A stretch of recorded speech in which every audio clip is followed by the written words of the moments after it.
Hello, नमस्कार, आदाब, सत श्री अकाल दोस्तों। मैं हूं स्नेहा और आप देख रहे हैं साम टीवी। हमारे सेक्स एक सुखी जीवन का मंत्र, इस खास शो में आप सभी का मैं स्वागत करती हूं। दोस्तों, जब भी हमें कोई मेडिकल इमरजेंसी आती है ना, या फिर स्वास्थ्य से जुड़ी कोई परेशानी हमें सताती है, हमें कभी कभी काफ़ी बीमारियों का सामना भी करना पड़ता है, लेकिन तब हम क्या करते हैं, ये सारी चीज़ें, हमारी ये सारी तकलीफ़ें, हमें क्या बीमारी है, हमें क्या तकलीफ़ हो रही है, ये सब जाके हम हमारे दोस्तों को बता सकते हैं या फिर परिवारजनों के साथ हम हमारे फैमिली को हम शेयर करते हैं। लेकिन बहुत सारे लोग ऐसे होते हैं जिनको सेक्स लाइफ से जुड़ी काफ़ी तरह की दिक्कतों का सामना करना पड़ता है, लेकिन पर अफसोस कि इसके बारे में हम कोई भी खुल के बात नहीं करना चाहते, क्योंकि हमें घबराहट होती है, हमें हिचकिचाहट महसूस होती है। लेकिन दोस्तों, अब शर्माने की कोई ज़रूरत नहीं है, घबराने की ज़रूरत नहीं है, क्योंकि सेक्सोलॉजिस्ट, एंड्रोलॉजिस्ट और यूरोलॉजिस्ट डॉक्टर विजय दहीफले आपके साथ है। ये आपके सारे सेक्स से जुड़े सवालों का जवाब बहुत ही आसान तरीके से देंगे। तो आइए शुरुआत करने से पहले जानते हैं डॉक्टर विजय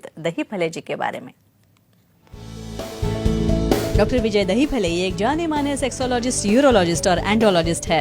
डॉक्टर विजय दहीफले जी के क्लिनिक संभाजी नगर, हैदराबाद, दिल्ली में द्वारका, पुणे तथा नवी मुंबई में नेरुल, खारघर मेडिकोर हॉस्पिटल, थाने, दादर, अंधेरी, कल्याण, नासिक, नागपुर, अहमदाबाद और दुबई में भी है। डॉक्टर दहीफले जी का भारत तथा अन्य देशों में कॉन्फ्रेंसेस और सेमिनार्स के लिए हमेशा आना जाना रहता है, जिनके माध्यम से डॉक्टर विजय दहीफले सेक्स संबंधी सभी समस्याओं पर सलाह एवं मार्गदर्शन करते हैं। तो हमारे साथ मौजूद है इस शो के खास मेहमान डॉक्टर विजय दहीफले, जो कि आपकी सेक्स संबंधी सारी समस्याओं का समाधान करेंगे। तो आइए उनका स्वागत करते हैं। डॉक्टर साहब, स्वागत है आपका। नमस्ते।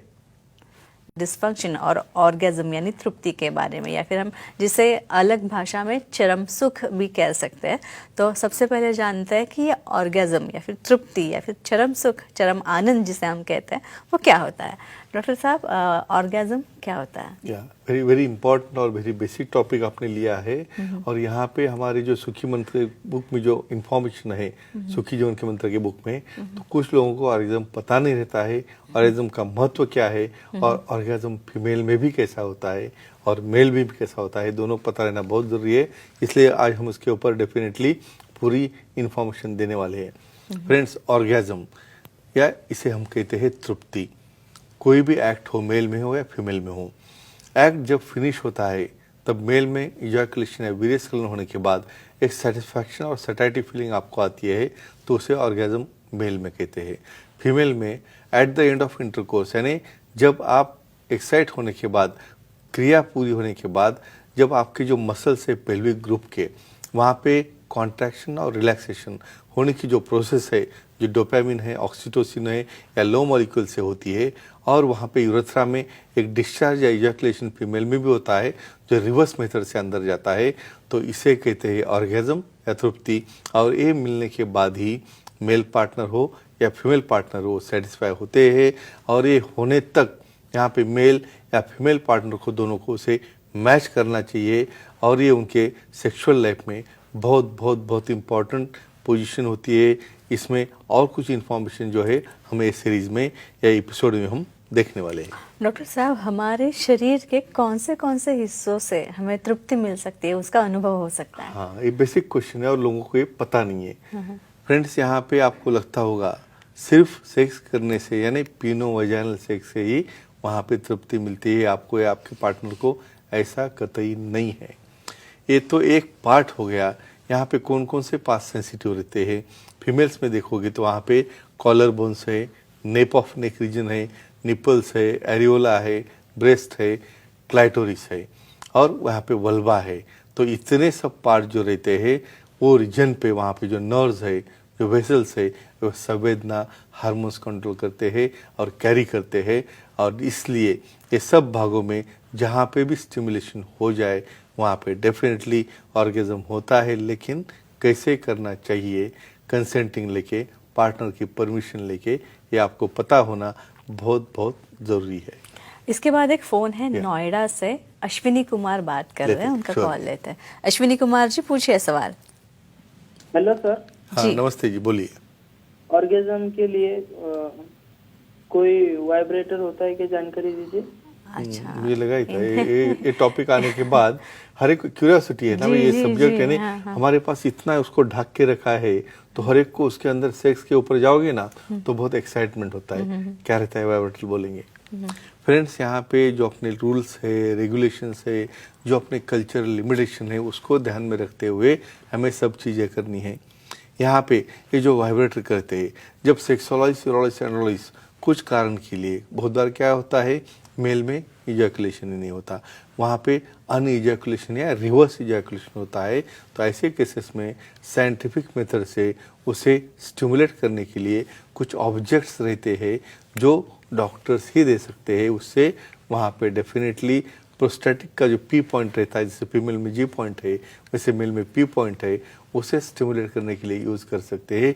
मेल में भी ऐसे ऑब्जेक्ट होते हैं, फीमेल में भी होते हैं, लीगली अलाउड हो आप तो आप इसे यूज़ कर सकते हो। लेकिन जब सेक्सुअलाइज एनालाइज कहेंगे तो ही उनके सलाह मशवरे से, क्योंकि उसकी क्वालिटी बहुत इंपॉर्टेंट रहती है, अदरवाइज ये वाइब्रेटर से भी वहाँ पे ऑर्गन को डैमेज हो सकता है। इसलिए अंडर गाइडेंस और अंडर सुपरविजन कैसा यूज़ करना चाहिए, इसके बाद ही हम ये इस्तेमाल कर सकते हैं, लीगल परमिशन हो तो।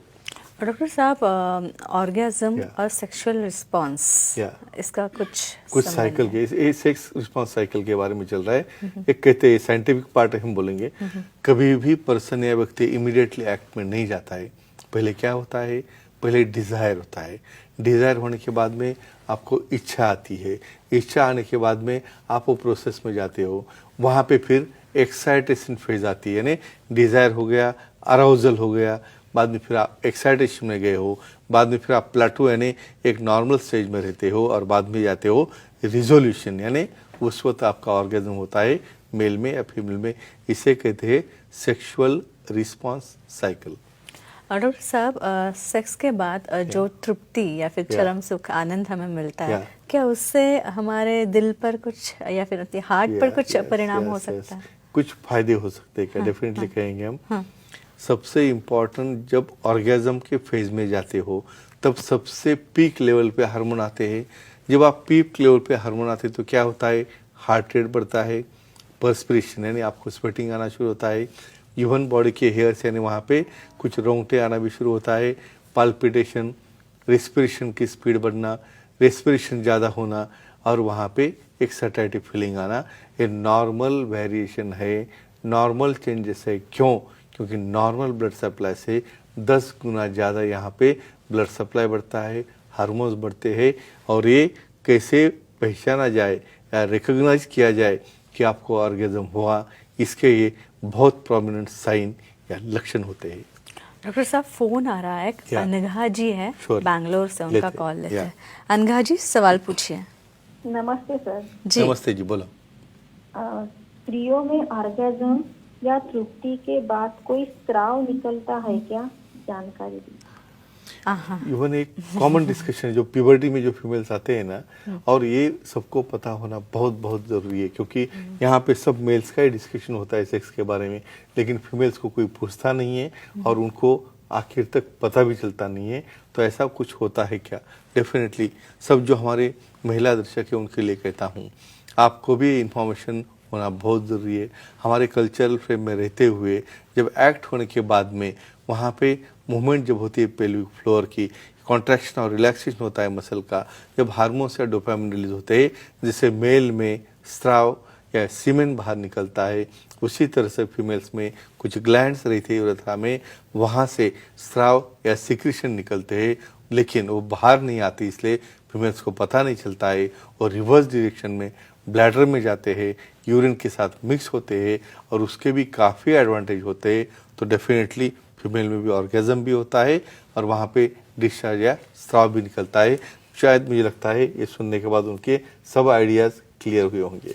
डॉक्टर साहब, ऑर्गेजम का और सेक्स हार्मोन्स का कुछ क्या रिलेशन संबंध है क्या? डेफिनेटली बेसिकली हम कहेंगे सेक्सुअल प्रोसीजर एक हार्डवेयर है और एक सॉफ्टवेयर है। कौन से हार्मोन्स रहते हैं इसमें? यहाँ पे लो मॉलिक्यूल्स है, डोपामिन है, ऑक्सीटोसिन है, फिनाइल इथिलामाइन है, एपिनेफ्रिन है, नॉरएपिनेफ्रिन है। इस प्रकार के लो मॉलिक्यूल जो तैयार होते हैं उसी से बनती है इंटीमेसी, उसी से तो एक अफेक्शन तैयार होता है, उसी से एक अटैचमेंट तैयार होती है। तो हम क्या कहेंगे, तुम बहुत बार पूछ सकते हो लव और सेक्स में क्या फ़र्क है, तो एक ही फ़र्क है उसमें। पहले एक अटैचमेंट जब हार्मोनल बनती है उसके बाद जब एंड में आप उसमें इन्वॉल्व होते हो तो इसे हम कहते हैं रियल अटैचमेंट, जो आपको काफ़ी दूर समय तक साथ में रखती है। ये काफ़ी सवाल मुझे बहुत बार आता है, इसलिए मैंने एक्सप्लेन किया है। डॉक्टर साहब, तृप्ति की भावना और जेनेटाइल ऑर्गेज्म, इसका क्या डेफिनेटली संबंध है? ये दोनों का क्या संबंध है? ये देखो, यहाँ पे ऑर्गेज्म होना और जेनेटल साइज या जेनेटल वहाँ पे स्टिमुलेशन क्यों इम्पोर्टेंट है? यहाँ पे काफ़ी बार यहाँ पे मिसनोमर ऐसे है कि बाकी कुछ फोरप्ले नहीं, कुछ नहीं, बस आ गए वहाँ पे एक्ट किया, क्योंकि आपको सिखाया ही उतना गया है तो आप कुछ करते ही नहीं हो। तो डेफिनेटली जब तक आप फोरप्ले नहीं करोगे तब तक आपका पार्टनर वहाँ पे इन्वॉल्व नहीं होता है, वहाँ पे हार्मोन शुरू नहीं होते हैं, और वहाँ पे सिर्फ ऑर्गन कांटेक्ट होने से फीमेल हो या मेल पार्टनर वहाँ पे सेटिस्फाई नहीं होते। तो फ्रेंड्स, बहुत इंपॉर्टेंट टॉपिक है, खुद भी देखिए, अपने फ्रेंड्स को शेयर कीजिए, जिसकी वजह से जो भी मिसअंडरस्टैंडिंग उनके दिल में हो, ये नॉलेज उन्हें मिलना बहुत बहुत बहुत ज़रूरी है, जिसकी वजह से आपकी निजी जीवन में, पर्सनल लाइफ में सुखी जीवन का मंत्र बहुत अच्छी तरह से लॉन्ग टर्म तक चलते रहे। बस नेहा जी, आप कुछ ऐड कर सकते हो इसके अंदर? जी, और ये हमारे क्लिप्स जो है, इन्हें बनाने का उद्देश्य हमारा यही है कि हमारे समाज में लैंगिक स्वास्थ्य, लैंगिक शिक्षा और जिसे हम सेक्स एजुकेशन कहते हैं, उसके बारे में काफ़ी सारी जागृति निर्माण हो। इसीलिए हमने ये मंच जो है, ये मंच हमने उपलब्ध कराया है। तो दोस्तों, ये थे हमारे खास मेहमान डॉक्टर विजय दहीफले, जिन्होंने हमारे सेक्स संबंधी प्रश्न, समस्या और उसके उपायों पर बहुत ही अच्छी तरह से उम्दा जानकारी दी। और अगर आपको भी डॉक्टर साहब से मिलना है तो आप उनसे मिल सकते हैं, और इसलिए स्क्रीन पे जो नंबर्स हमने डॉक्टर साहब के सारे सेंटर्स के दे रखे हैं वो नोट डाउन कर लीजिए। ये सेंटर्स कहाँ पे है वो भी मैं बता दूँ। इनके सेंटर्स अंधेरी में, दादर में, नवी मुंबई में, नेरुल, खारघर, ठाणे, कल्याण, पुणे, नासिक और संभाजी नगर तथा हैदराबाद, नागपुर, दुबई में भी डॉक्टर साहब के सेंटर्स है। तो यहाँ पे आप जा सकते हैं।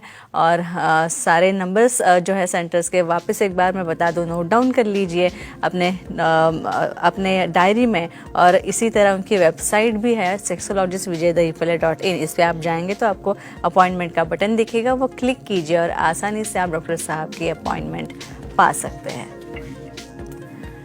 तो डॉक्टर साहब, बहुत अच्छी जानकारी हर बार की तरह इस बार भी, और बहुत ही वैज्ञानिक ढंग से महत्वपूर्ण बात मैं यही कहना चाहूँगी। और सबसे अच्छी बात यह है कि एकदम सरल सटीक भाषा में आप सारी इंफॉर्मेशन जो है वो देते हैं, जो हमारे दर्शकों को बहुत पसंद आती है। तो अब वक्त हो चला है यहीं पे रुकने का, दर्शकों को विदा करते हैं। तो हम इस वक्त यहीं पर रुक रहे हैं, लेकिन अगले शुक्रवार हम वापस आएंगे और एक नए एपिसोड के साथ। तब तक गुड नाइट, शब्बा खैर, अपना ख्याल रखना, खुश रहना और खुशहाल रहना। नमस्ते।